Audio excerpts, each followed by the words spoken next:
Across Britain, bakers work to feed our passion for bread and cake. But where did this £4 billion a year industry come from? To find out, 4 professionals are going back in time. They're baking through 63 years, which transformed their trade and our diet forever. The age of the Victorians. From the rural bakeries of the 1840s, where baking had barely changed for centuries, to the sweat and toil of the urban bakery at the height of the Industrial Revolution, to luxurious high street retailers at the dawn of the 20th century.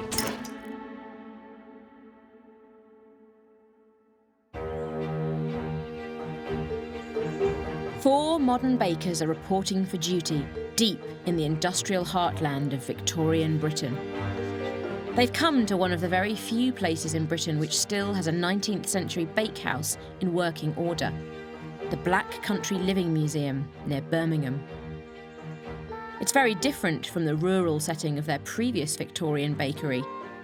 They've moved forward in time, and during the 3 decades that have passed, Britain's population has increased by 20% to over 30 million. We've become the world's first urban economy.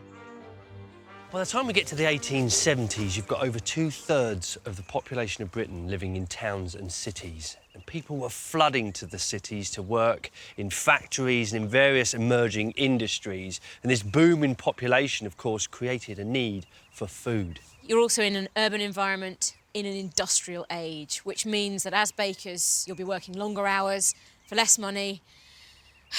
You can see how it's going to go. It's going to be hard. It's going to be very hard, but we should show you the bakehouse first. So come this way. Let's go. By the 1870s, the Industrial Revolution had already been underway for nearly a century, and almost 2/3 of our economy was classified as industrialised. This figure had doubled since Victoria began her rule, just 33 years earlier. The astonishing rate of progress is a hopeful sign for modern factory owner John Foster. I'm expecting to see a little bit more equipment. That would be nice. Will we get any controls on our oven? It would be rather nice if there was a mixing machine and we didn't have to mix it all by hand. There we have it. Bit small.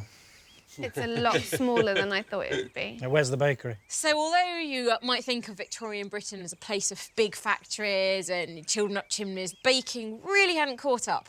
This is about the same size as the bakehouse you were used to in the 1840s. 100 weight of coal outside is, a bit different to usual. But in terms of how baking worked, it's still very much a lot of brute force. So Come and have a look inside. Sorry there aren't any fancy machines for you, John. Yeah. But I'll sing the blues music. Yeah. This is grubby as anything. I know what this is. That's a big ass tray. Wow. Full sack. Yeah. This is where we get to know how strong we all are. Annie and I are on hand to explain how a bakehouse like this would have worked in the 1870s. But we're depending on the baker's expertise to turn historical theory into practice. bread is still very, very much the staple of life.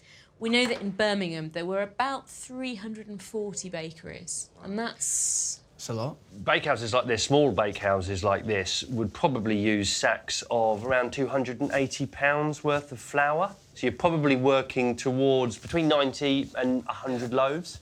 On top of those loaves, one of the things they really developed a taste for, Victorians, was fresh little rolls that you're also going to churn out for first thing in the morning. So that means, without a doubt, you're going to be working through the night. Nothing changes. You're not scaring us. Not scaring us. one final point as well. There is a hierarchy within the bakery. That means a foreman, Yeah, I'll tell everybody what to do. Yeah. a second hand, a third hand, and then the fourth hand. And they earned about 2.5 times less than the foreman. So you're looking at quite a wage differential as well. I'm basically coal shoveler for the night. That's pretty much it, isn't it? That's where you're going to start. Yeah. Bakers' shifts usually started at around 11 in the evening. And since we are about on that now... We'll let you get to work. Thank you. Thank you very much. Catch you later. OK. Since ancient times, baking had been seen as a valued trade, a venerable craft handed down through generations. Tell you what, guys, this is chuffing heavy. Oh, come on. But in the new industrial towns, bakers were increasingly treated as little more than unskilled muscle. Right, shall we have... Oh, actually, I'm not allowed to talk, No, am I? I'm just we've got to coal figure out- shoveler. We've got to figure out how to do the dough Yeah. and how to get these ovens lit. The rapid development of Victorian Britain would have been impossible without coal. We mined 200 million tonnes a year of the stuff, and the industry employed 1 in 10 working men. But it's not something you'd ever see in the bakery owned by 21st century artisan Duncan Glendinning. Having to fire up the oven with coal, this is just a nightmare. I mean, being conscious, running my own bakery, and conscious of the cleanliness with which we have to tackle bread making, the idea of me turning my hands to some dough with the hands in the state that they're in is a little bit scary. Fifth-generation baker John Swift sets to work with the flour, aided by couture cake creator Harpreet Bora. A typical bakery of this size would get through at least 2 20-stone sacks a night. John's great-great-aunt Harriet, who founded his family business in 1863, has one at the ready just behind her. A pre-dough is already fermenting. Normally, the foreman would have come in earlier in the day to set the sponge by mixing a little flour with yeast. It's good. It's looking pretty lively. Then water is added along with the rest of the flour, and it's time to mix the dough manually. The team found this tiring enough in their rural bakehouse, where they were making much smaller batches for a much smaller oven. Though the amount of staff employed by a typical bakery didn't increase during Victoria's reign, the amount they were expected to produce multiplied 5-fold. This is about as difficult as getting the dog off the bed. Ready? I mean, they must have been fitter than us. Are we relying on machines or sizes of We're dough? not used to it. 20 stone of dough by hand. Bakers now are strong. Bakers back then must have been ferociously strong. The dough is so dense and heavy that John Foster decides a different approach is needed. This is the one and only opportunity in my life I'm going to get to knead dough with my feet. I am not missing it. But we will be hygienic. There are some horrified Victorian accounts of bakers using their feet to knead, but most used their hands. Someone must have looked at this and gone, Yeah. hang on a minute, we're mixing 20 stone of dough. It's killing us. It's killing me now, I tell you. You all right, John? Yeah. He's actually really enjoying this. John. I think he's got Something's creaking. Yeah, something's creaking. The bakers might think this is the best approach, but the kneading trough is feeling the strain. So what we've got in here, we've got 20 stone of flour, so we've got like 25 stone now with John in, yeah? You coming out? Is that it? Yeah, that's it. Even using his feet, John is out of breath and coated in sweat within minutes. Can I ask you a question, if you don't mind answering? How old are you? 53. 53, OK. The average life expectancy for a baker in this period is 42. There you go. See, you're pushing your luck as it is. You'd be Crack on with it. Dead man walking, dead man walking. The thing is, you're past it at 30. Yeah. How long are you going to have to knead this for? What are we looking at? Hour, maybe? Give or take, yeah. If not an hour and a half, you've done 5 minutes and you're Yeah, knackered. yeah. So you're starting to get an insight into the working conditions. One of the things you've got here that you just wouldn't have, really, in most bakeries, urban bakeries of this time, are these things, windows. Okay.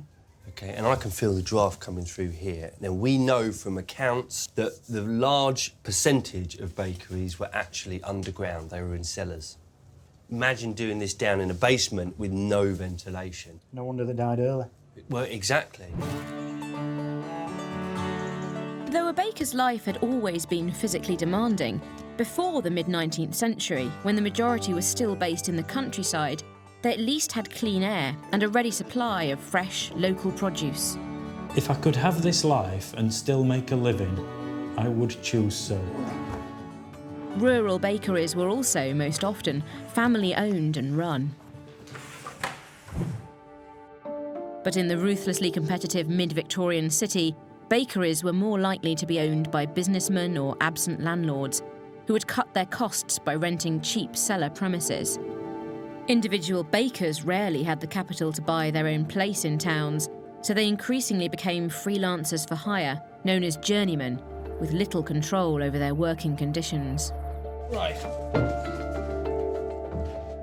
Time to get some shut-eye.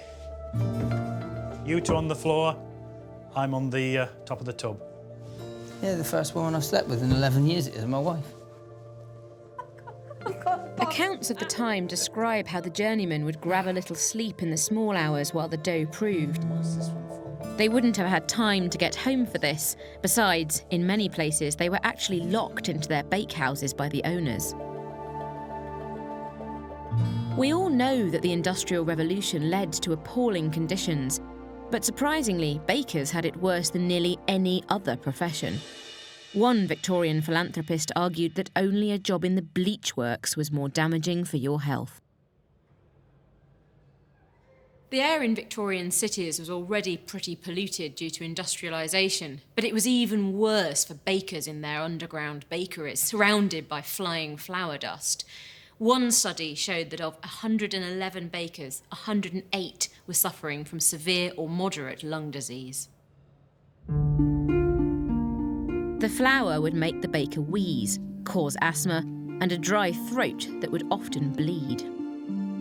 Skin diseases were common too. A government sanitary commission found that over 2/3 of bakers had health problems. And for the few hours a baker did get away from work, they may well have returned to a slum. These were also the conditions in which many of their customers would have lived. A small room like this could very easily have housed a whole family, sometimes several, along with various lice and bed bugs, rats and mice. Sanitation was very limited, there was no running water, and the bathroom probably just consisted of a couple of pots. The other problem for everyone's health in the Victorian industrial town was what they ate and what they didn't. You might have a little bit of meat in your diet if you could afford it. Some dripping, perhaps some bacon, maybe a sausage. But the meat would usually go to the breadwinner, the man of the house, and then perhaps the children. Women nearly always lost out. And your cooking facilities would have been very limited as well. So even if you did manage to get hold of something to vary your diet, perhaps some potatoes or even some cabbage, you'd have to work out how to cook it on a very, very small fire, no oven, and really very little else. In this kind of context, it's no surprise that the major source of calories for working people came from the bakery. Bread was still the main part of the working class diet. Certainly, your diet depended on exactly how much money you had, but it's still fair to say that along with coal, bread really did fuel the Industrial Revolution.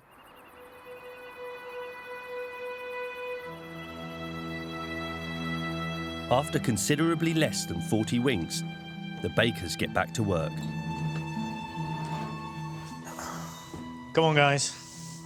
Ugh. I'm unused to that. I Come on. actually feel worse having stopped and lay down.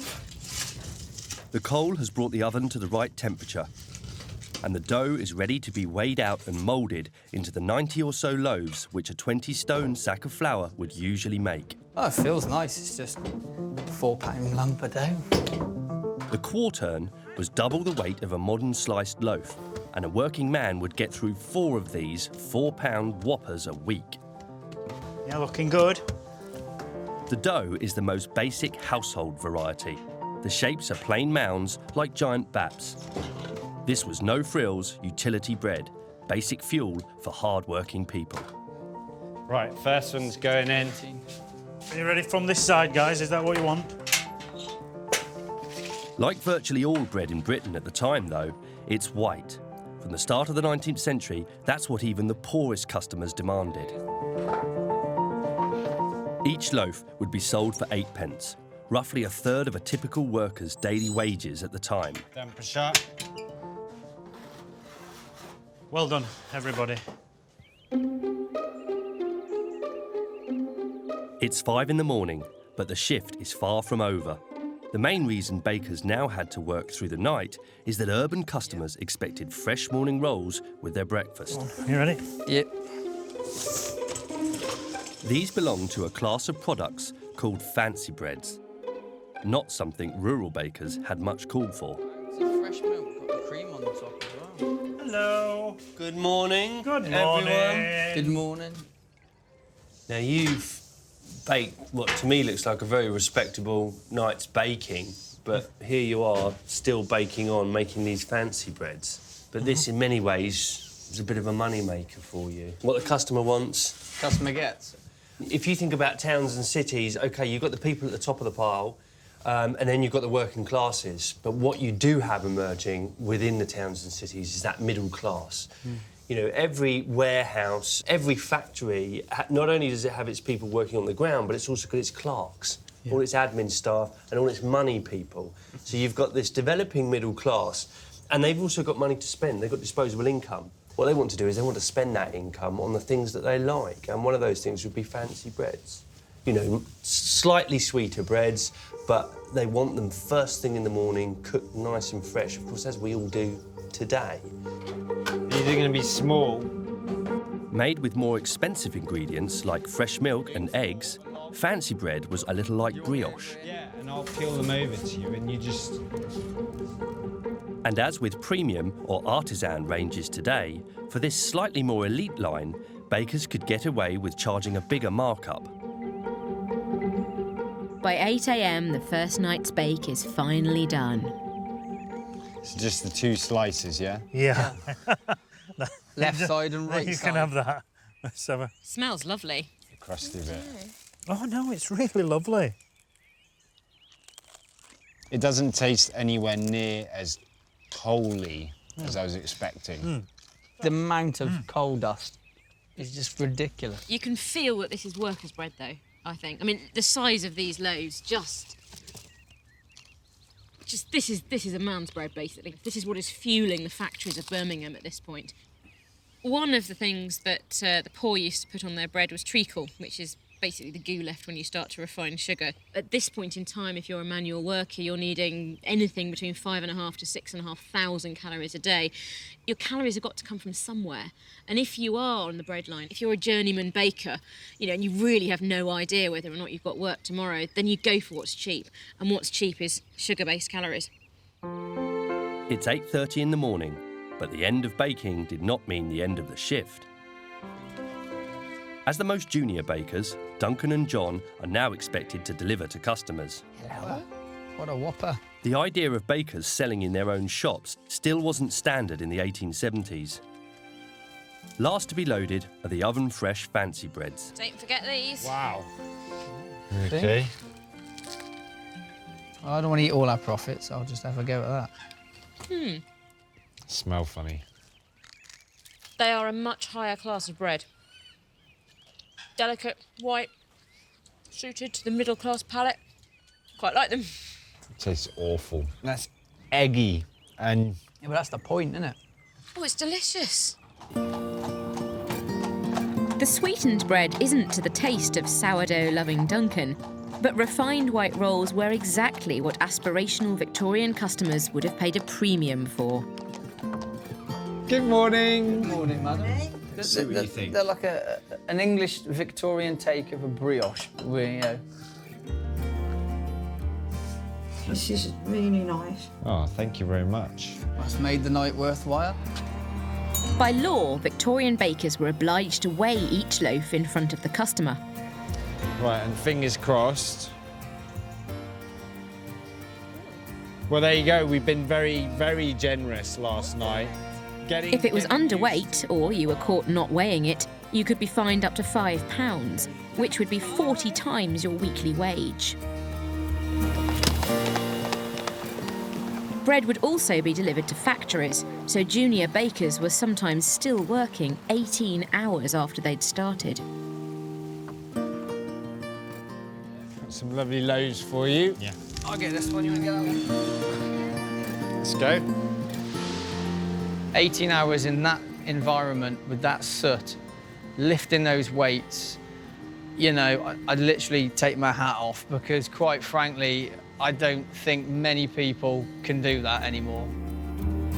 This tiny glimpse that we've had into their world has just made me realise just how difficult their lives would have been and how hard they would have had to work to put, you know, bread on their own table, let alone feeding the nation like they've done as it was growing. From the mid-19th century onwards, legislation limited the working day to 10 hours for an ever-increasing number of trades, but not baking. In a freelance industry with 14,000 journeymen competing for jobs in London alone, employers had the upper hand. You could hardly blame bakers for spending what little free time they had down the pub. Exhausted by the inordinate amount of work exacted of them, how strong is the temptation during the brief periods which they can snatch from labour and sleep, systematically to repair to the alehouse to stir up their languid frames by means of stimulating draughts. No wonder then, if in the course of time they abandon themselves to dissipated habits. Have you got any dissipated habits? I have many. I've got a whole closet full of them, I think we all have. I kind of feel a bit depressed for them because I can go back to my life, and even though that's a lot of hours, difficult, it's not this. You know, it's not the drudgery of 18 hours through the night, 20 stone, caked in all sorts of muck. It was dirty. Yeah. It wasn't about the quality of the product. It was purely about the volume. People at the top are wanting more and more money, more profit, and are pushing us harder and harder. In the mid-1870s, bakers' hands earned between 12 and 20 shillings a week, often less than an average male factory worker, but they worked more hours. Despite this, bakehouse owners were struggling to make a profit as they tried to hold on to business amongst hundreds of competitors. The biggest challenge came from the so-called undersellers, which, much like supermarket chains today, won custom by competing ruthlessly on price. They were sometimes owned directly by milling firms who, by cutting out the middleman, could supply cheaper flour. We move into a time where really, in order to make a profit, you have to start cutting corners. One of the ways in which you can become competitive is to become an underseller. Now, there are all sorts of ways in which you can do that. You can cut costs through labour, cheaper labour, longer hours. You've already kind of experienced that. But there are other ways within which you can do it, and that has to do with adulteration of the flour itself. We're going to turn out around the same number of loaves as yesterday, but we'd like you to use a lot less flour. You're going to be making 1 full sack of flour, which the aim of which is to bulk it out. We'll give you what you're putting into it shortly.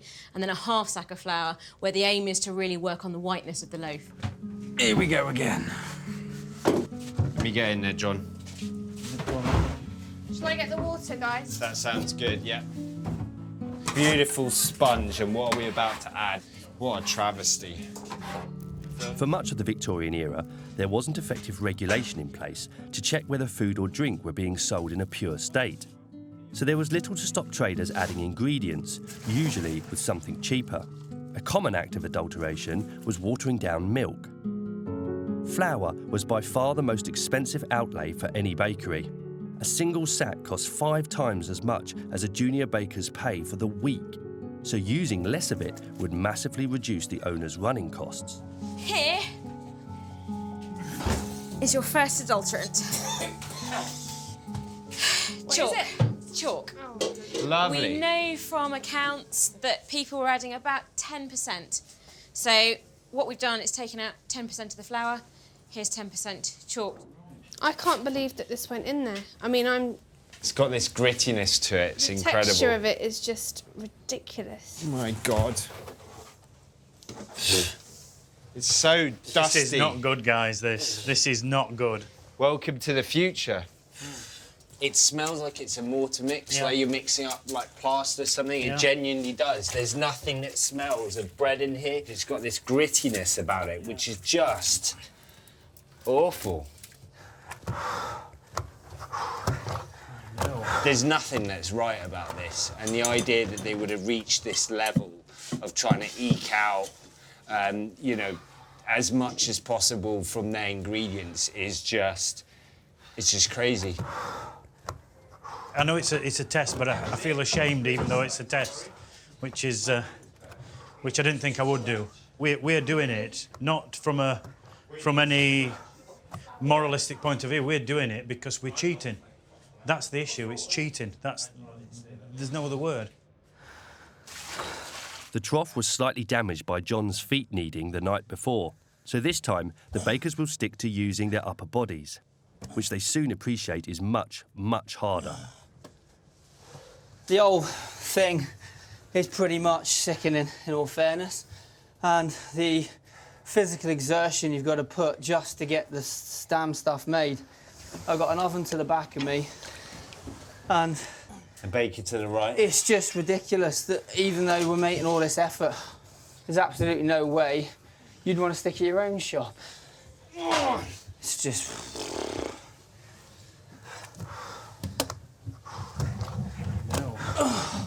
What a thankless task. It's just nuts. Right, I'm sweating buckets. It's dripping into the trough. Sweat, look at this. You have to move aside, wipe yourself. You'd never get it mixed. I think everyone's feeling quite low because you don't mind working hard when you're excited about the end product, but the level of excitement about this chalk bread is just on the floor. I've never needed this quantity. Come on! This level of physical exertion would be illegal in a modern bakery. 20 stone. I mean, you're only allowed to lift, by today's standards, 16 kilos, which is like 2.5 stone. Here you are, in a trough, next to a furnace. You know. You can't have people doing this. At the moment, not only do I want to throw up because I'm leaning over this, my back's hurting, my legs are hurting. Then might I suggest it is time to stop? Never. Yeah, well... The reason I came here was to see what my family did. If this is what they did, then who am I not to do it? You want that on your gravestone? No matter how much you mix that, you're not going to pull it together. But are you talking from a health... I mean, love you to bits, but are you talking from a health and safety point of view, or just the fact you like us and we don't want to be dead? Not dying is a bit of a bonus, but... Yeah. But I still don't think that you're going to pull together to get the type of dough that you're expecting to get. All I want to do is not give up. Yeah. I don't give up. Eventually, John accepts he needs a break. My shirt is literally... I'm going to have to peel this off later on. If it gets any hotter in here, it's going to be Naked Bakers Central. Many bakers did need topless, another cause for Victorian concern about what was being added to their bread. Leading food writer of the period, Eliza Acton, described how the violent exertions of bakers, who were overflowing with perspiration, led to torrents of sweat pouring into the bread. She summed up the conditions bakers worked in with a simple word: killing. So she campaigned for what today seems the obvious solution to both the poor hygiene and the human misery. Where are the machines? Yes. It's the Industrial Revolution. Where are the machines? It's still nowhere near where I thought we'd be. You've got to work out how you power your machinery. When you consider that most of the bakehouses are this kind of size, where are you going to site the machinery? And the capital cost is immense. And then you look at things like this, not just the fact that labour's cheap. Electric? What's that? It's hand-cranked. Hand-cranked. So it's still using the labour they've got? You've got to fill the machine by hand, you've got to turn it by hand, you've got to get the dough out by hand. When you've done all of that, you think, well, you know what, actually, what's the point in spending all this money? I might as well just do the whole thing by hand. And when you've got people cheap like... labour. Yeah, the journeyman bakers... Expendable. Yeah, it is expendable. It always comes back to that. What's the one thing that they can afford to use, abuse, burn out and turn over? It's people. The other thing is that journeyman bakers themselves resist mechanisation. And their argument is, well, if you bring in a machine, it does away with the jobs for all of us. They're scared. Mm. So, put scaredness on top of this, you're going to work your arse off, aren't you? Your guts are going to come up doing this because you don't want to be out of a job. What a horrible, horrible situation to be in.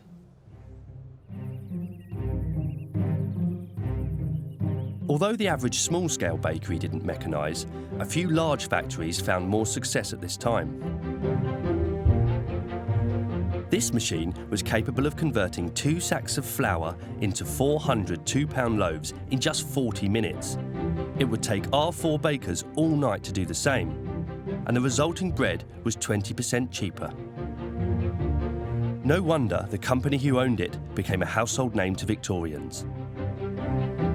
Today, they have largely been forgotten, but you can just make out traces of the aerated bread company over there in the street signage of Fleet Street. None of their extraordinary machines survive, but at the University of Huddersfield, there's a food scientist who can recreate the bread once enjoyed by millions of Victorians, but which barely anyone has eaten for a century. And as Professor Grant Campbell explains to me, the ABC machine marked a revolutionary break with millennia of bread making. For thousands of years, we've been getting bubbles into bread using yeast to slowly produce the carbon dioxide. That makes our dough piece rise. We put it in the oven, we bake it into bread. We've got this nice aerated loaf. But the Victorians had discovered what carbon dioxide was and how to produce it themselves and how to make carbonated water, soda water with that. Now, here we have some carbonated water. If you then mix that with flour to create a dough, keeping it all under pressure, then you'll get a lot of carbon dioxide dissolved in your dough. When you release the pressure, your dough expands. You can put it straight in the oven and bake it, and you haven't had to wait around for the yeast to produce the carbon dioxide. Though Grant's aerating machine clearly isn't steam-powered like the original, it does replicate the process of forcing carbon dioxide into the dough mix under pressure. And even on a small scale, you sense what an appealing alternative it must have seemed to handmade bread. This was sold in part that it was pure and it was hygienic, and that you were no longer, when you were eating your bread, eating quite a lot of baker's sweat. I would have bought this new bread for that reason alone. The Victorians were simply very experimental. It was a time of massive social change and industrial change, and they wanted to try new and modern things that made business sense as well. There was an element of the science and the engineering allowed this. Oh, wow. That's grown. That's raising. Another reason why Victorians were trying to make bread without yeast was the work of contemporary French scientist Louis Pasteur. For thousands of years, the action of whatever it was that was making bread rise was mysterious and a bit sinister. And then Pasteur comes along and shows it's a living organism. And not only that, it's the same sort of stuff as germs which make you sick. Some Victorians began to worry whether yeast itself was another dodgy additive. The growing temperance movement were also suspicious of it because, like booze, yeast relies on fermentation. So why isn't aerated bread still on sale today? Here we go then.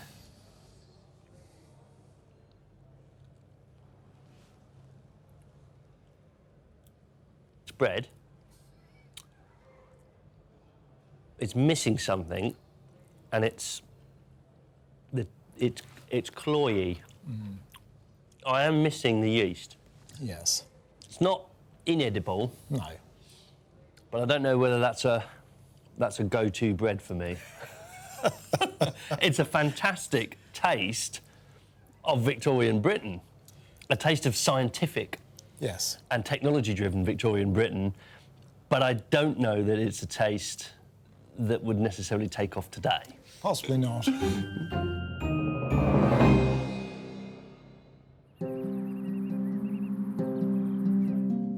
But in the 19th century, unadulterated aerated bread was stealing sales from independent bakers, making their lives harder still. How many more? By 3 a.m, the bakers have their chalky dough in the oven. They still have another 50 standard loaves to bake, and for those, they're going to experiment with a different additive. Oh, that looks beautifully white. Yeah, lovely. Oh my God, it's horrible. I'd be quite careful with this one if you've got cuts on your hands. This is the adulterant par excellence. This is alum. Alum. Which is potassium aluminium sulfate. It stinks. Doesn't that cause brain damage? Not immediately. Oh, OK. No.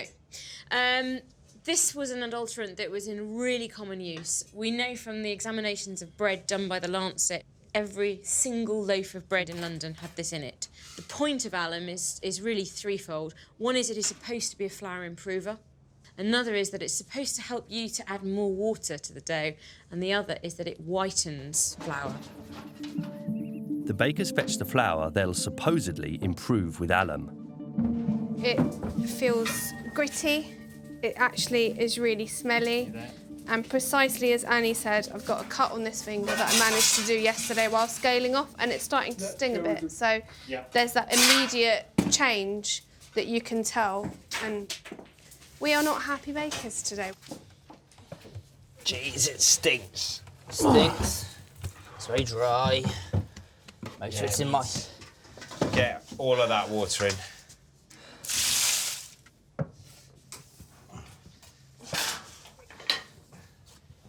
Just smell it. There's something just not right about this. When mixed with alum, flour becomes more absorbent. That means the weight of each loaf the bakers sell will come more from water and less from flour, so they save on their most expensive ingredient. You want more water in? We'll have more water. Fantastic. But I don't think we need the... Water's free, Thank innit? God for alum. Yeah, good old alum. Water's free. So, from a historic point of view, we're in the money, guys. We're in the money. Many Victorian consumers would never have tasted unadulterated bread, and bakers would have become skillful in the artful use of additives. But our 21st century bakers can't draw on the same experience. It's just like foam, like sludge. Victorian accounts are vague about quantities and techniques. The bakers may have added too much alum and misjudged the flour quality. Really, really strange to work with. There's nothing to actually do. To do, yeah. Just, yeah. But this is better, apparently. Something's happened to this, definitely, because there's just no stretch to it. It's not bread. It's not bread as we know it. But Victorian customers judged bread not on stretch, but on appearance. By the end of the shift, the bakers have successfully turned out 150 decent-looking white loaves. How much repeat business they'd have got is harder to say. So, this is what I've been most interested to see, is what it tastes like. Here we are. You start off, Duncan. I'm the guinea pig, am I? Go for it. If you choke, we will all run. Now, this is the one that's got the chalk in, isn't it? Yeah. Oh. Have you just hit the chalk? Oh, it's There's a gritty. grittiness about it. Oh. What do you think? It tastes like bread, but there's a... That would grind your teeth down. It would bring a new definition to the meaning of a sandwich, wouldn't it? The thing is, it's whiter. So it's whiter, what you definitely. have achieved is something that is marketable. Yeah. In terms of how it appears. It's time, I think. Still a bit of warmth in this one. This makes me sound like a diva, but I don't even want to try it. You're not even going to try it. And it's not really the health thing, it's just, I mean, this has been really upsetting having to make this, and it's kind of more what it represents to me. You're not going to try it? I'm going on strike. OK, well, I know John will try it. Yeah. John, verdict? Barley bread. Really? Just like barley bread. Barley bread with fizz. Is it fizz? Yeah. There's fizz in that. There's fizz. Oh, that is actually disgusting. Oh, when it hits you. It's sort of borderline rancid. And then you get Can that you fizz, compare don't you? it to anything that you've ever... No, I can't compare that to anything I would put in my mouth and enjoy eating in any way, shape or form. That's disgusting. There is an extra twist to this. Now, millers are renowned for adulterating the flour before you even get it. So I don't know how much you picked up on it, because I know you were so appalled by the fact you were using alum, but there's a substantial portion of sour flour in here, properly off rancid flour. So some of that sour note is due to the fact that we, or rather our miller, had adulterated the flour before we'd even got here, which means the baker really can't win. Well, that explains it. So by the time that loaf gets to the customer, if we've adulterated it and the miller's adulterated it, what are they going to get?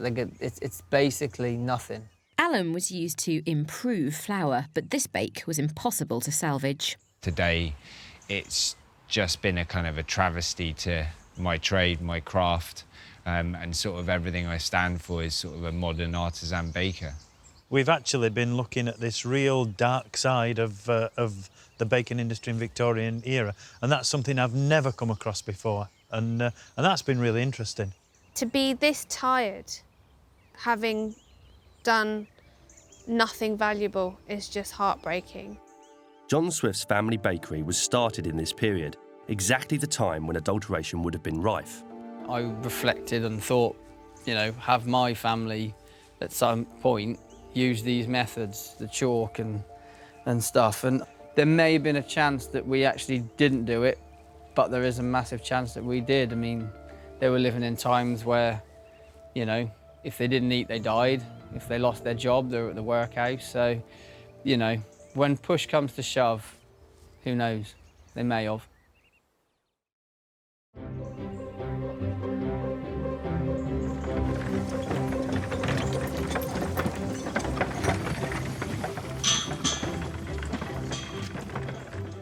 Good evening. Good evening. Got something else to add here to your trolley.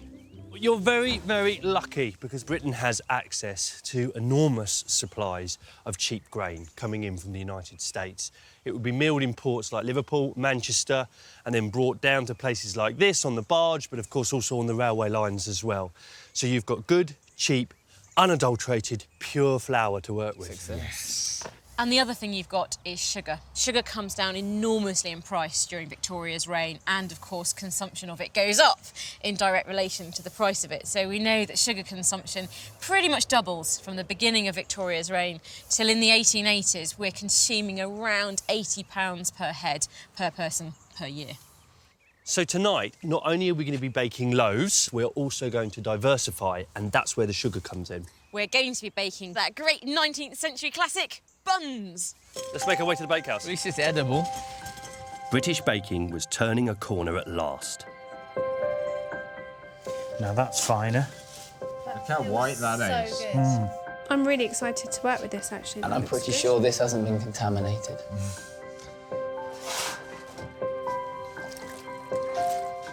As soon as the bakers start working with the flour, they notice the difference. Do you feel like there's a buzz in the bakery, eh? Yeah, I mean, we're definitely all upbeat now because we've got something decent to work with, and I don't feel like we're going to make something that's going to kill children. God, this looks so much better. This is so good from where we've been. This is, It's literally... It's so familiar as well, the way it feels. I'm even considering catching my sweat so it doesn't go into it. Yeah, I'm thinking I don't want to ruin the dough. North American flour is naturally high in gluten, making it perfect for bread, and it's still widely used in British baking. I would really, really like to be able to buy, you know, the lovely spelt that is grown and milled literally 10 miles down the road from me. But the reality is that there has to be some compromises. I'm a big believer in local, but only when it works for my business. Yeah. So we buy local when it's better. Yeah. By the end of Victoria's reign, 90% of British flour was imported, and our wheat industry came close to collapse. We're doing this, we're killing ourselves. But it's for a purpose. Third day in a row. Yeah. But at least it feels like we're making something decent again. Yeah. Yesterday. What a difference a dough makes. I didn't hear much laughing yesterday. That's because yesterday we were bloody depressed.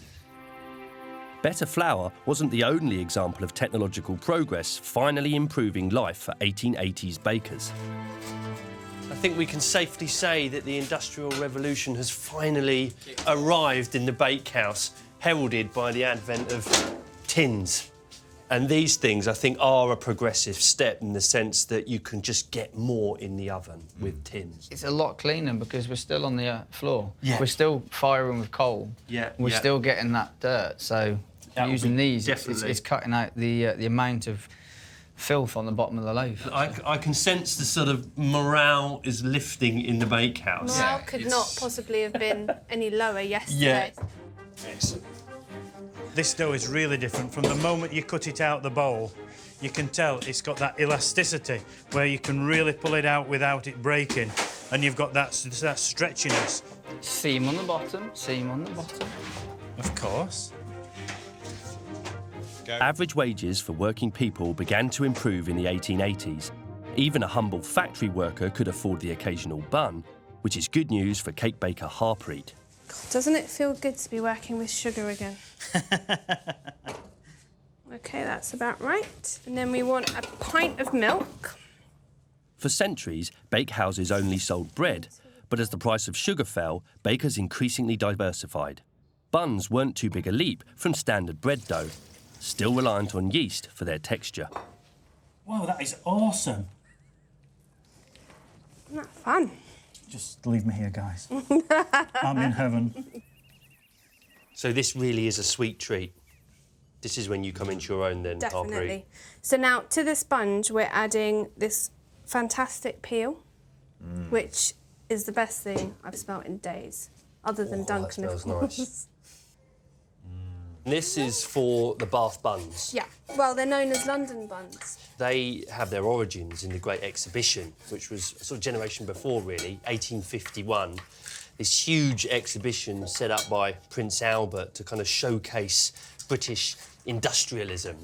So you can imagine this great exhibition, 6 million visitors, all of them needed feeding. And there was lots of food stalls put on. Schweppes, they were one of the contractors providing food for people there. I've got an appendix here which lists all of the foodstuffs that were sold. Soda water, lemonade and ginger beer, over 1 million bottles. But most importantly for our purposes, Bath buns, OK? So this bun that had come from the West Country, from your homeland, Duncan, 934,691 Bath buns. That is insane. I mean, that's nearly 1 million buns. The Bath buns sold at the exhibition were reputedly cheaper and sweeter than the traditional West Country variety, and so, according to some, the London bun was born. It's turned into a bakery. This is the nice bit. We've got certain jobs being done in certain places. It's like, you know, in the environment we're in isn't exactly a modern bakery, but the actual systems in place and the ingredients coming in is starting to feel like more of a modern bakery. It's starting to feel like what we're used to, and you can tell that by everyone's faces because they're all smiling. It's just really nice working with a dough that you just know is packed full of delicious stuff, and they must have loved this back in the day. This would have been the height of luxury. Butter, Peel, mixed peel. sugar. Yeah, all these exciting ingredients coming in. It's just great. So I'm kind of feeling excited because I know that they would have been excited by all of this. It smells lovely. Smells like Christmas. Smells lovely now, doesn't it? With new ingredients and improved flour, pride is returning to the urban bakehouse. There you go. Oh, wow. I cannot wait to tuck into that. That is just the business, isn't it? That, I mean, you could sell that in a shop Look in the at that. You 21st can see century. You've got the flour line where you've put it on and it's moved. It's jumped. It looks good. Great, let's get the rest out.